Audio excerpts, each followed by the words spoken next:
Welcome everybody to this seminar of the Department of Southeast Asian Studies at the National University of Singapore. My name is Iti Abraham, I'm the head of the department, and it's my real pleasure today to introduce our speaker, Marie Gibert-Flutre, who is an urban geographer and a student of everyday public and private spaces, particularly the smaller spaces, the alleyways, the back roads, the parts of the city that you don't see. And in her own way of thinking about it, she's turning the study of global cities on its head. And it's something I'm certainly looking forward to hearing more about.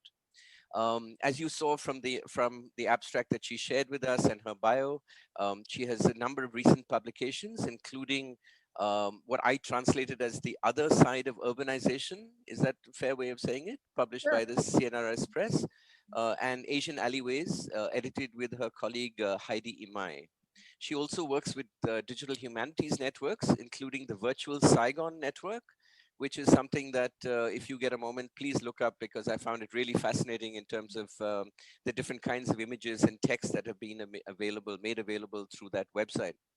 And so that gives you a hint, I think, already in terms of the kind of work that she does, which is that she combines ethnographic work with varieties of data drawn from different sources. And it's actually that method as well that I find particularly intriguing about her work and that I'm looking to hear more about today. Just a brief word in terms of her background, which you should know before we turn it over to her. She's associate professor in geography at the University of Paris Diderot, the principal investigator for the Vietnamese case study of the Southeast Asian Neighborhood Network. She has, of course, extensive experience working with a number of Vietnamese institutions, from the University of Art and Architecture to the Social Science and Humanities community. She has been a postdoctoral fellow here at our own Asia Research Institute at NUS, as well as a visiting research fellow at the University of Hong Kong. Her bachelor's degree is in Vietnamese studies from INALCO, the French Center for Area Studies. Her PhD in urban geography from the University of Paris 1. I should also mention that she's the winner of 2 grand prizes for her PhD dissertation, one from the Asian Studies collective or community or group, and the other from Urban Studies, which is quite an achievement. But even that, I think, needs to be put in context, because she is also a fellow of the École Normale Supérieure. She's a Normalian, which in the French system is one of the most exclusive and difficult categories to be elected to. So Marie, congratulations on all these things that you've done. And really, it's a pleasure to have you here with us today. And I look forward to your talk. Thank you. Okay, good afternoon, everyone. So now I'm going to share my screen so we can.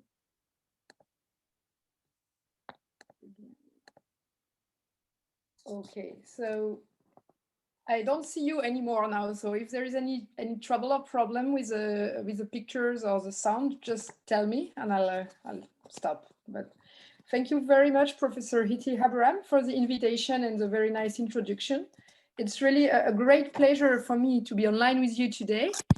As you said, NUS has a very special meaning for me, as I did my postdoc at ARI 5 years ago. And I kept really fond memories and strong scientific friendships from this experience. So thanks again. I took today's talk as an opportunity to revisit the concept of public spaces I've been struggling with since the early years of my PhD, and for more than a decade now. And I must say that Asian cities and Vietnamese cities in particular offer me a great playground to critically rethink this central notion of social sciences.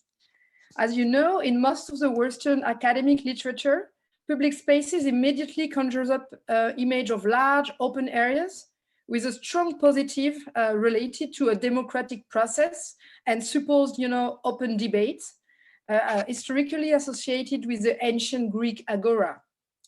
But this dominant, Western framework simply fails to capture the diversity of practices that are constitutive of ordinary public spaces in cities in Asia, as on this sidewalk I put on the first picture of the diaporama, which has been taken in Ho Chi Minh City.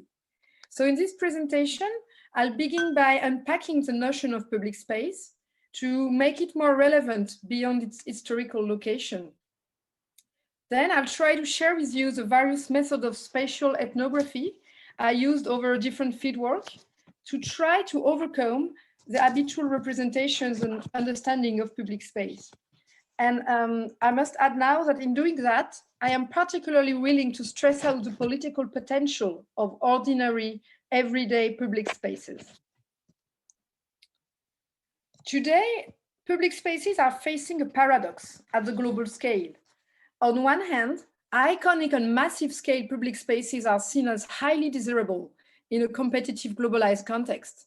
You know, they participate in creating an urban identity to global cities as many landmarks.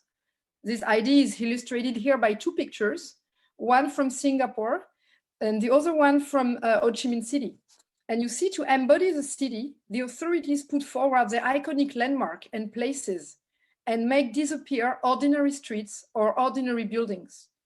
That is to say that urban texture disappear to the benefit of urban figures, using René Chau's word. But on the other hand, at the same time, ordinary public space and pocket public spaces, such as small plaza, alleyways, back alleys, are disappearing at a fast pace, despite their very rich social life. So this is in this global context that I early made the choice to focus my research on ordinary public spaces. But before to go further, we need to agree on what we think when we say public space. We need to agree on what it means. As any concept, of course, public space remains historically situated and convey all sorts of images and representations linked with its historical context of reference coming from Europe. As I said initially, in most of the Western academic literature, public spaces immediately conjures up image of open areas with a strong positive a priori related to a democratic process. Public space is a space where everyone can express his opinions, for instance. And regarding the form of public space, Camillo Sitte is a very famous Italian architect from the end of the 19th century, highly contributed to associate public space with open spaces, and more specifically to the urban plaza, which is indeed the original matrix of urbanization in classic Italian cities. But when I arrived, in Asia to work on public space, when I was looking to open spaces, I often found colonial productions or socialist production, as, I don't know, Tiananmen in Beijing, even if we can discuss a long time to see if Tiananmen is really a public space or not. But that is to say that this dominant framework simply fails to capture the diversity of practices that are constitutive to ordinary public spaces in cities in Asia. So there is kind of an urge to unlearn and unlocate ideas, and to say differently, to post-colonize, our concept, to go further. Because if we, if we stay with the European conception of public space, then shall I just stop calling these pictures public space? They've all been taken in Vietnam, in Ho Chi Minh City. What do we see? First, we see a park, but which is it's a colonial urban production. It's just behind the cathedral in the city center. You see people like strolling and sitting on a bank. So it looks like a public space. But on the foreground, you can see as well a tight control from the party state. There is a huge billboard of Ho Chi Minh, for instance. And it's just impossible to demonstrate on this place. It's the same with Nguyen Hue Boulevard on the right side, where you see street vendors strolling, but as well as a huge propaganda poster in the back. Then you have a big sidewalk, very, very lively and appropriated by people. But what you see is restaurants, so it's commercial activities. And it does not fit, again, with the understanding of public space in the Western tradition, which is really opposed to, private appropriation and commercial ones in particular. Then on the last picture, we can see two teenagers strolling and taking pictures. So it's looked like a normal public space appropriation. But now we're not on a street anymore. We are on a private place on a mall. So you see how difficult it is to decide what is a public space. This is why, in order to bypass this dichotomous conception of public space, I propose to rely on an alternative explanatory framework of regimes of publicity formulated by Lynn Staley and Don Mitchell in 2008. By this expression of regimes of publicity, they invite us to consider three components that can vary to time and place. These three components are property, social norms, and forms of political legitimation. These three levels, so the juridical conception, the political, and the social, are always combined to define a place, but they're not necessarily occupying the same importance in the conception of publicity. So it means that even a place with a private juridical status, as a mall, for instance, can benefit from a certain regime of publicity if its function allows free encounters and social diversity, for instance. So each of these three levels can in turn be affected by processes of privatization and publicization. And in specific cases, there is even a possible contradiction between the dynamics at the juridical and social levels. As I said, a private-owned mall can instance become more socially inclusive than an official public plaza. We can see that in Vietnam. Even such a view needs, of course, a cautious and critical analysis. I'm not saying that every shopping mall is like a great democratic public space. But just, I think this theoretical framework offers a more fluid and transcultural conception of public space and avoid a normative and geographically or historically situated strict definition. It allows a much more dynamic conception of public space. And I found it really useful to go back to my field in Vietnamese city. So let's now go back to Asian cities now that we have a more operational framework to consider public space. This picture has been taken in Binh Thanh district, a pericentral district of Ho Chi Minh City. So we are not in the city business center or in the historical colonial center, but quite next to it. And this picture illustrates, of course, the different layers of Asian cities today, with a juxtaposition of vernacular low-rise neighborhoods made up of narrow alleyways here, and the emergence of high-rise buildings and towers. I just want to specify for those of you who don't really know Ho Chi Minh City, that the neighborhood in the forefront is not a slum, as it could maybe seem if, for a distance, but it's a typical middle-class, socially mixed neighborhood, low-rise. And as you can see in this picture, it's difficult to see public spaces in the Western conception because we don't see any plaza or any big park. We don't see open spaces, but it doesn't mean that there is no public space, of course, because in such a context, public space actually lie in every street, and more specifically in each and every alleyways. Alleyways have been at the center of my fieldwork exploration in Ho Chi Minh City for 4 years now. And to conceptualize streets and alleyways, I drew on the conception of Jacques Lévy at the interface of network and territory functions. Every street actually functions as an interface geographical object. As a network, of course, streets connect different neighborhoods together and support glowing flows of motorized circulations. But at the same time, each street in Asia is a local territory. They foster a vibrant urban life with complex intersection between economic life, private life, collective social life.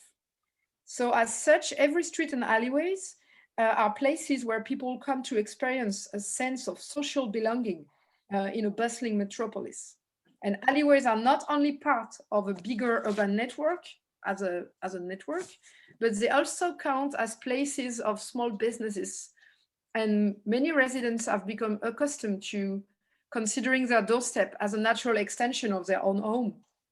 Actually, I love to do a small detour via the study of semantics in Vietnamese, because the Vietnamese language provides an interesting categorization of the world, characterized by the use of classifier for nouns, according to whether they are living things, in such case you put con, or inanimate objects, and you put kai. Interestingly, the common name for a street in Vietnamese is con dong and not kai dong. So it means that in the Vietnamese language, the street is perceived as an active being, as a circulated space, shaped by the different types of usage and flows that go through it every day. And local alleyways are considered as living things, imbued with life force and vitality, which I found very interesting. And of course, streets are at the interface between built environment and in-betweenness and empty form. They are in the interface between movement, circulation, but also territory, parking, borderability. And they are at the interface between the public and collective life and more individual, private, inter-acquaintance, social activities. So it's really an interface object to study, at the interface as well, of course, between public and private sphere. And to be more specific, 85% of the streets of Ho Chi Minh City are actually not really streets, but alleyways, meaning there are fewer than 12 meters wide, generally with no footpath. And based on this morphological criteria, roughly 85% of the population is living along an alleyway.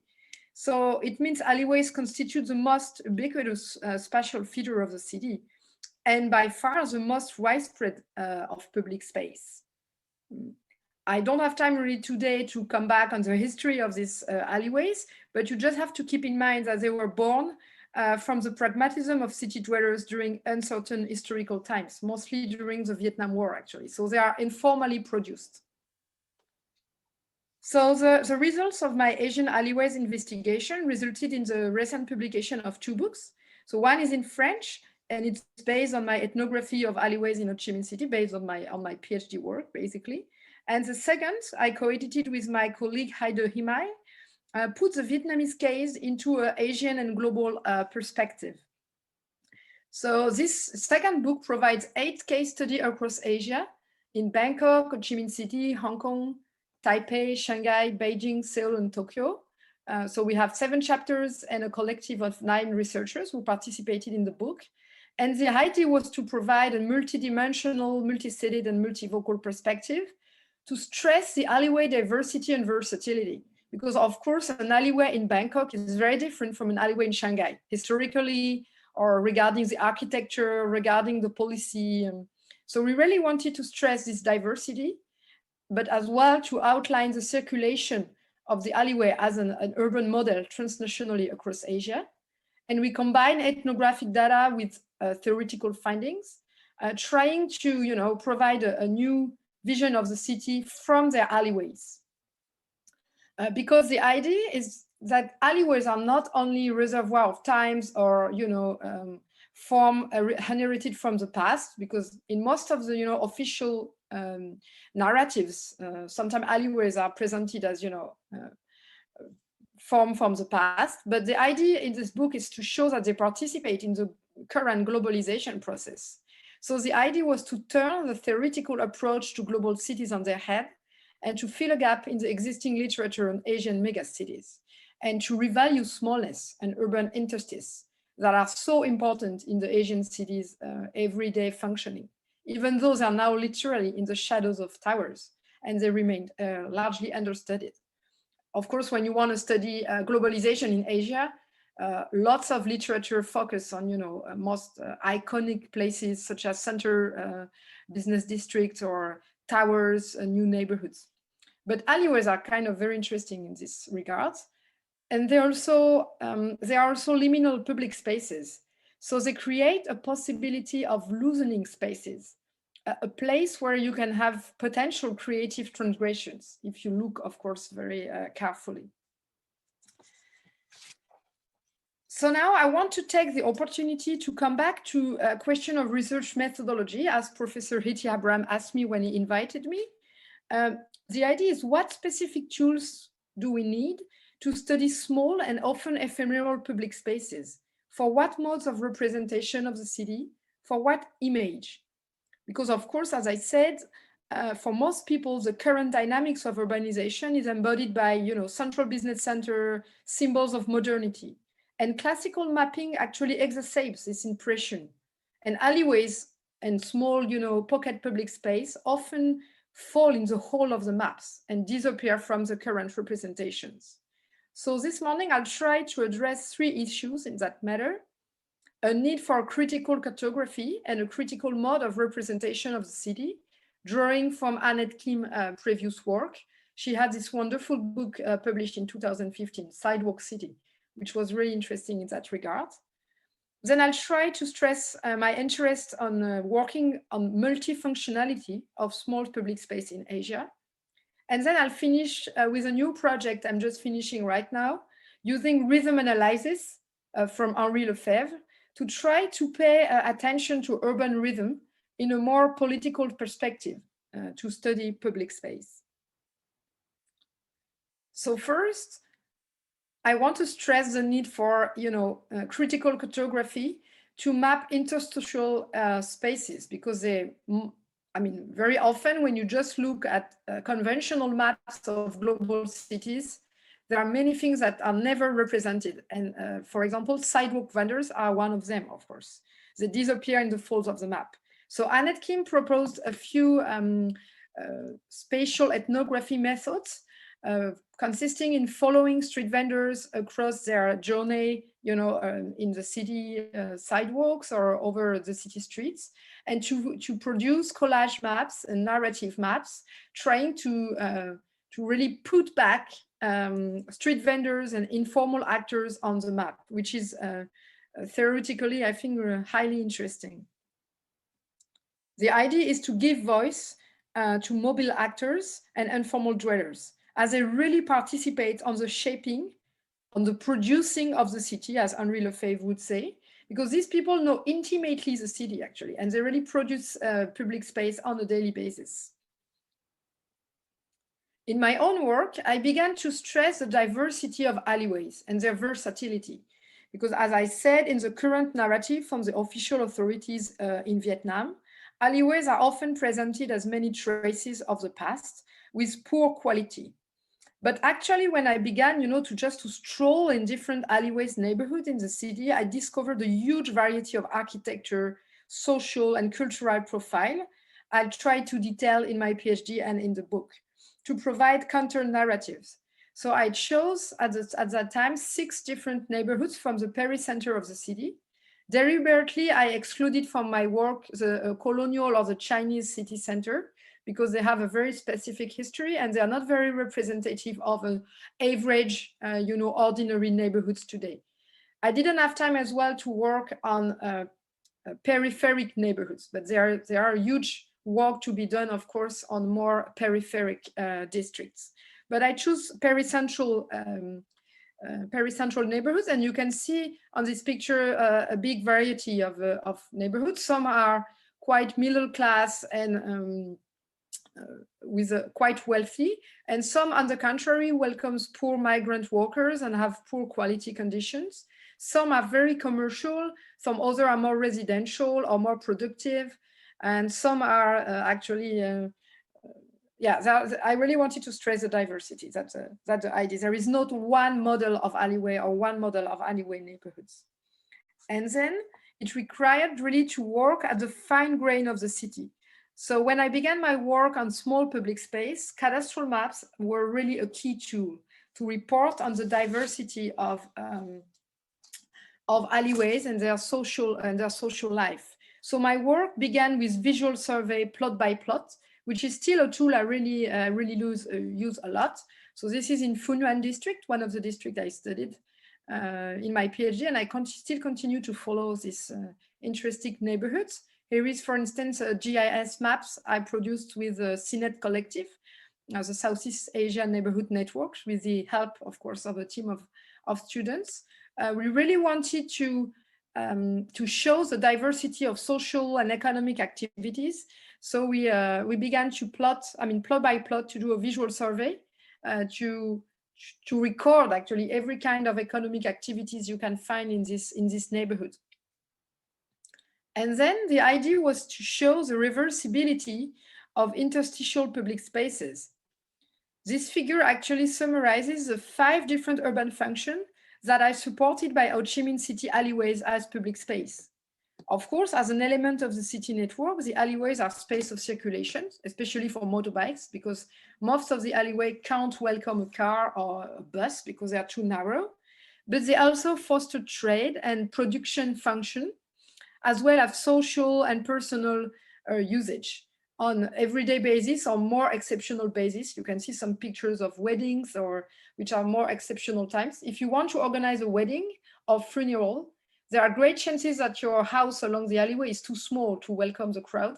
So you ask to privatize for one day the alleyway, and you can welcome your guests directly on the public space.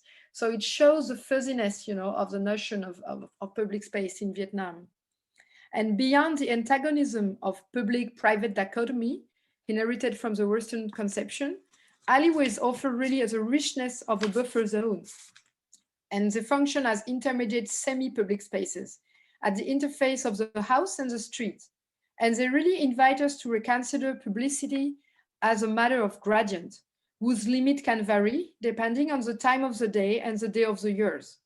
So this remark really invites us to de-binarize our approach of public and private spaces, to consider the richness of their daily articulations through a renewed focus on the inhabitants' practices themselves. That's really something I try to focus on.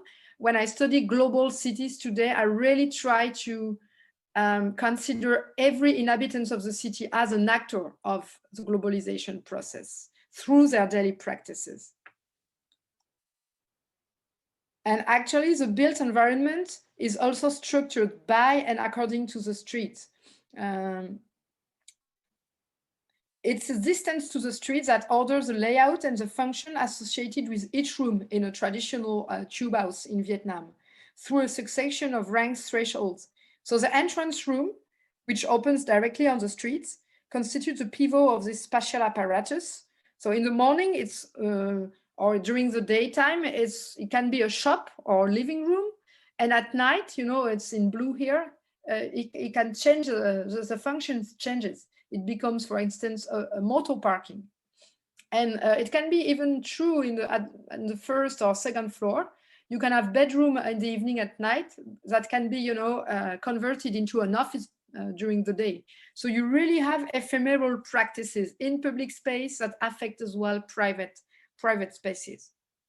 But of course, this alternation of different functions, I'm afraid is a bit threatened today because we have one function that is really occupying more and more spaces, which is circulation function. Because when the main streets, as you can see on the map, like the street Dinh Tinh Hong, for instance, or Phang Dang Lu Boulevard, becomes full of cars and people can't every morning during rush hours can't go, people begins to use, you know, alleyways as shortcuts. But at the same time, you have markets and you have trading function in front of each houses. So it creates, you know, accidents or actually, it's or that kind of situation you can see on the picture. So the balance is a bit threatened today. And as well, I mean, in this situation of a threatened balance, the authorities are recently begun to question the specific form of urbanity. So the idea is to use alleyway as an element of the network to ease the circulation in the city.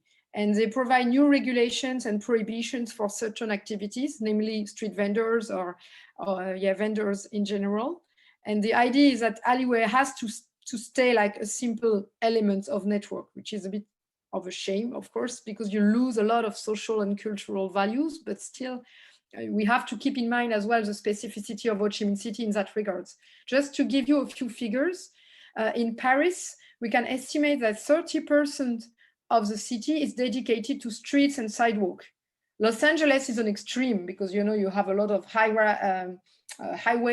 So 60% of Los Angeles is constituted by streets, highways, and sidewalks. 30% in Paris, 60% in Los Angeles. Ho Chi Minh City is 3%. So it's really, really low.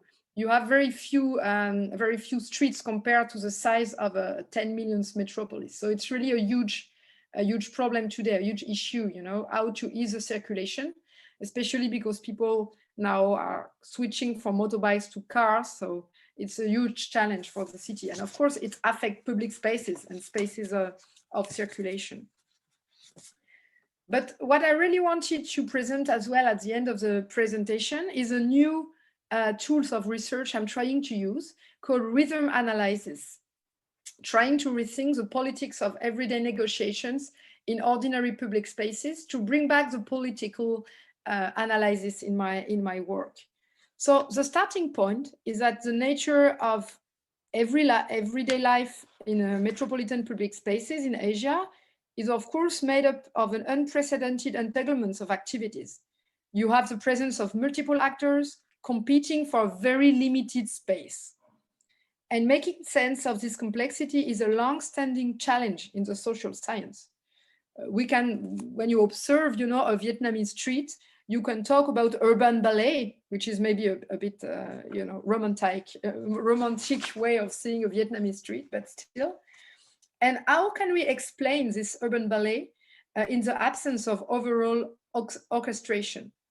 I hypothesize from my fieldwork that urban rhythm, that is to say the temporal alternation of activities in the city public spaces, is not neutral, but it reveals entrenched power relations which are constantly renegotiated and reaffirmed on an everyday basis. And broadly, it means that this approach seeks to assess how rhythm can help us to study everyday political negotiation in ordinary public spaces, and how this political perspective can in return bring rigor, greater analytical rigor to rhythm studies.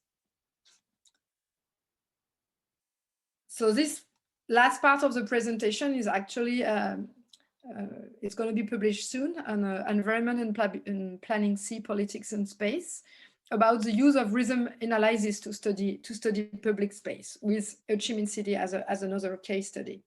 So with more than 10 million of inhabitants, Ho Chi Minh City is a fast emerging metropolis of Southeast Asia. And there are a lot of local land use conflicts, from obstacles in major projects to daily frictions in the use of public space. And we have to keep in mind as well the specificity of Vietnamese city, because over 30% of the inhabitants of Ho Chi Minh City actually depend directly on public space for their own economic activities. The place of informal trading is huge in the global economy of the city. 30% of the inhabitants depend directly for their daily living on public space. But of course, informal trade is very precarious today. So you have a lot of competing public urban practices. You have multiple everyday claims for a very limited space. So of course, it means that public space is as well a place of frictions and confrontations. And the rotation of activities is not, natural. It has to be negotiated. This is where I wanted to go with this paper, because in my first, the first year of my work, when I was doing my PhD, I took a great time to plot by plot and hour after hours to record all kinds of activities that were occupying this small public space. And now I want to go further and try to explain how it works, actually, this rotation, and to see how it reveals everyday, political frictions and confrontations. That's the idea of this paper. Most of the literature on public space actually understands competition for space as a struggle for space. And I wanted to see it as well as a struggle for time, and to add a temporal approach to the study of power relationships that constantly shape and reshape everyday public spaces in Ho Chi Minh City.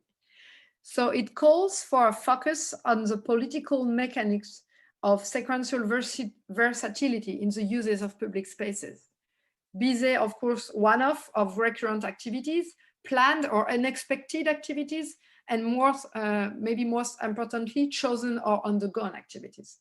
So the polyrhythmic succession of activities in small public spaces reveal as many unequal everyday negotiations. So to perform this rhythm analysis, I built on the theory of Henri Lefebvre. It's one of his very late text, actually. It's from 1992, and it's not completely finished. It's a posthum, actually, book, so it's quite difficult to understand, but it's as well, a kind of a text you can, very inspiring, and you can adapt to different purposes. So my research method relied on different epistemologies of course, before to conduct a survey to focus on urban rhythm, you need to know what you want to address. So you have to get a preliminary definition of the data collection protocol. Then we had within the CNET collective a lot of on-site physical surveys, and we chose a very specific local market, a small plaza located in Ward 14 in the Paris Central Funran district, so still a very ordinary neighborhood. We really wanted to address everyday ordinary neighborhoods. And we found this little marketplace in the red circle here. And we decided to study it for from 6 in the morning to like 11 in the evening to see the different kind of activities that rotate through the day. Then we had a systematic temporal observations over the course of a full day, including, of course, taking systematic photography. So this is one example. We took a photography from the same place, and you can see that minutes after minutes, or at least hour after hours, you have a change of activities. In the morning, you have flower vendors. Then when it's lunchtime, you have a small street restaurant that arrives with a different kind of people coming. And in the afternoon, it's again something different. And it leads to the production of an original timeline that I call the urban tempo timelines. And only after we get these timelines, we conducted in-depth interviews. It's not only a visual work. We needed to talk to people to understand what we were actually observing. So for each observation, we encoded what we saw on an urban tempo package I designed in the R programming language and software environment. So it's free to use if any one of you want to have an urban tempo or rhythm analysis in another city. And this package contains computer code to automatically plot urban temporalities from observation to a timeline. So here is the timeline we got for our small market plaza in Ho Chi Minh City. So it's very full of colors, I know, but we divided the space in different subcategories. So we had the plaza itself, the ground floor shops, the thresholds from houses to street, which is really a key space in Vietnam, and the alleyways, adjacent alleyways. So the first observation we can make is that it allows to grasp, the tempo allows to grasp at one glance the versatility in the use of a small public space in Ho Chi Minh City. There are great changes embodied by the different colors. And it helps to study overlooked and unseen dimensions of the everyday metropolitan experience. So first, the timeline reflects the general pattern of rhythm around the market through the day and stresses the importance of trade in the local life of the neighborhood. Trade is mostly in red. All the red colors indicate trading activities. But we can see as well that commercial activities in the afternoon and early evening are different from those in the morning. So there is even a reversibility within the only commercial function. And another general observation we can make from this timeline is that stalls on the thresholds of ground floors are the ones rotating the fastest. So thresholds can indeed be understood as many liminal spaces, marking intersection between public and private forms of uses.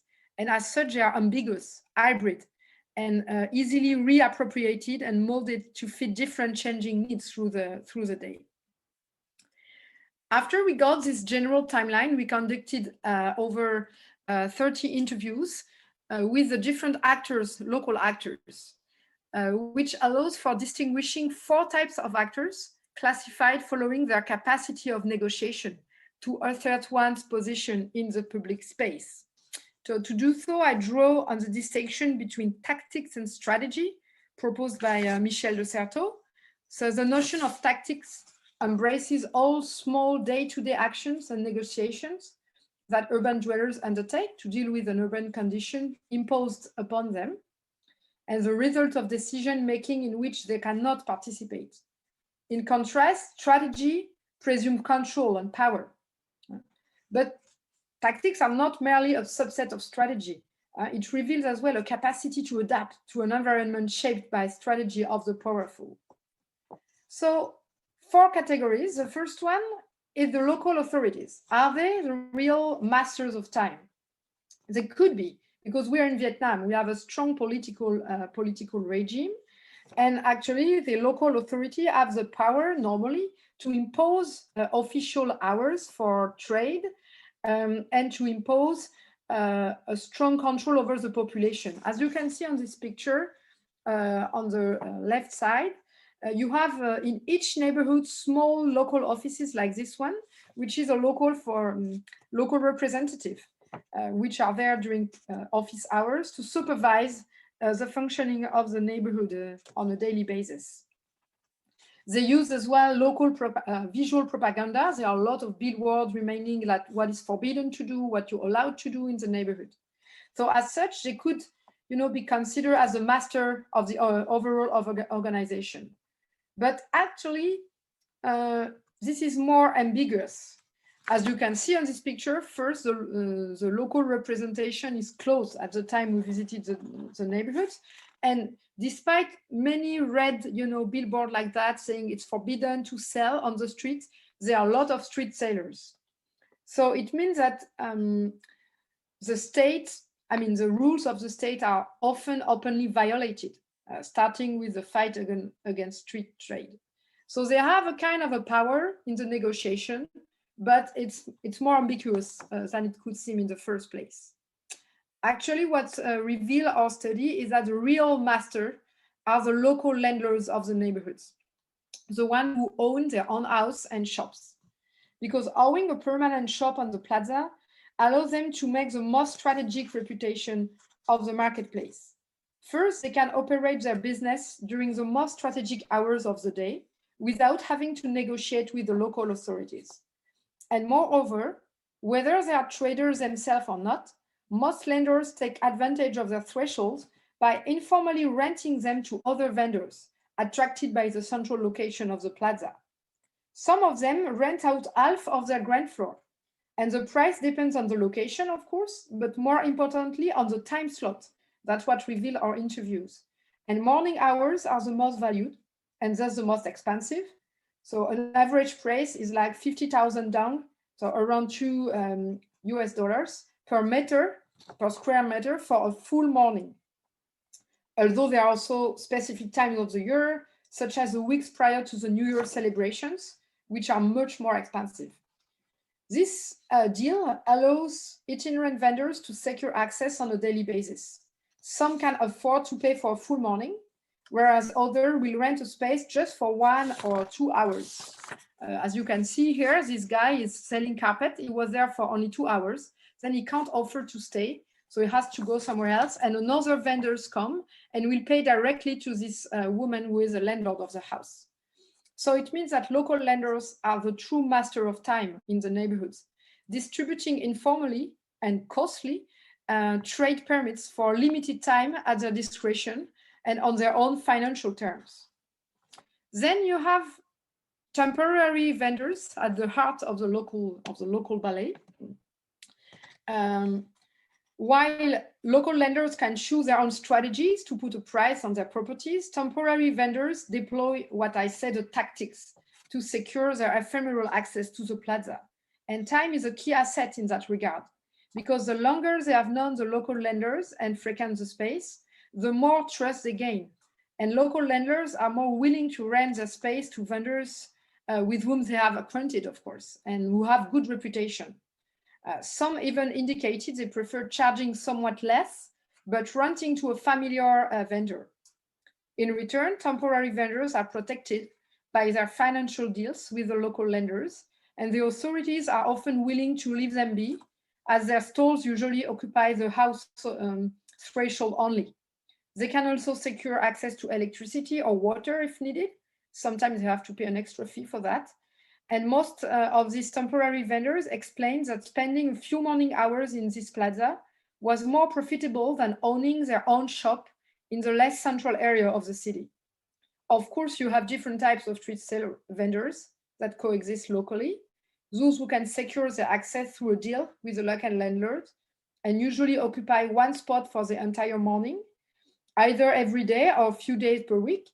And those who don't have this capacity to negotiate and stay only, near the tree or on a parking lot, for only a short time, often less than an hour actually. And then you have the final category of actors. I call them after happy hours, marginalized actors that we met on the field. It's made up of precarious ambulant traders who are absolutely unable to settle in one place during the valuable hours of the day, even for a short period of time. So as a consequence, we came across them only during the relatively worthless midday hours in front of the curtains of closed shop, as you can see. So this picture has been taken around 1 p.m., beginning of the afternoon. It's very hot. Everyone is napping, or in most shops are closed. And we met these two women napping in front of their bikes with a few household products on display. They came actually from central Vietnam as migrants and now live in Dong Nai, which is an adjacent province of Ho Chi Minh City, in periphery Ho Chi Minh City. They caught a bus to Ho Chi Minh City city center every morning at 4 a.m. and biked around selling their goods, only returning home very late at night. And these two women actually occupied on a daily basis one of the most strategic places in the market we studied, a place that just an hour before was still full of activities and potential clients. But they are only able to do so during worthless times, during 1 and 2 p.m. So it means there is no chance they could actually find any clients. So this last category and last example illustrates the radically different value of a space may have depending on the time of the day and the very unequal access afforded to marginalized parts of the population, such as rural migrants. So the research perspective I hope this last methodology could offer is that first, it reminds us that public spaces and city space in general have to be studied beyond the illusion of a managerial consensus. Metropolis is a space of local frictions and daily negotiations, and public space are spaces of negotiations, even though they are very small or tiny or pocket public spaces. It reminds as well how power is relational and constantly renewed and reaffirmed through everyday negotiation and cooperation between a huge set of actors, whether they be official authorities, local landlords, different types of vendors, and more marginalized population. And an attention to everyday temporal arrangements in ordinary public space is a revealing element to assess publicness. If we go back to the idea of regime of publicity, the more different actors you can have in one small space, the more public the sports space actually is. So it means that this very local plaza I studied is probably more truly a public space than the big park behind the cathedral, which is occupied only by tourists or a very specific category of the population. It reminds as well that rhythm could be a new understanding of metropolitan inequalities. I guess people interested in studying street vendors, informal economy, could find really interesting insight from the study of rhythm. And of course, we produced this case study in Ho Chi Minh City, but it calls to be fully, to fully achieve its goal. It calls for a comparative approach. I really hope that rhythm analysis could be considered as a cosmopolitan framework, and it would achieve its potential by fruitful comparative case studies, maybe in other Asian cities or in other metropolitan contexts. I would be pleased to do it in the metro in Paris, for instance, or in other cases with a more or less dense urban setting in different political regimes, in different kinds of public spaces, to see how rhythm reveals, the daily functioning of public space. So it's really an invitation to compare what I called, using the expression of regime of publicity, time-sharing regimes. How do we share times? What are the rules behind it? And not only how we share space in public space. So it's an invitation to compare these time-sharing regimes across variegated metropolitan contexts.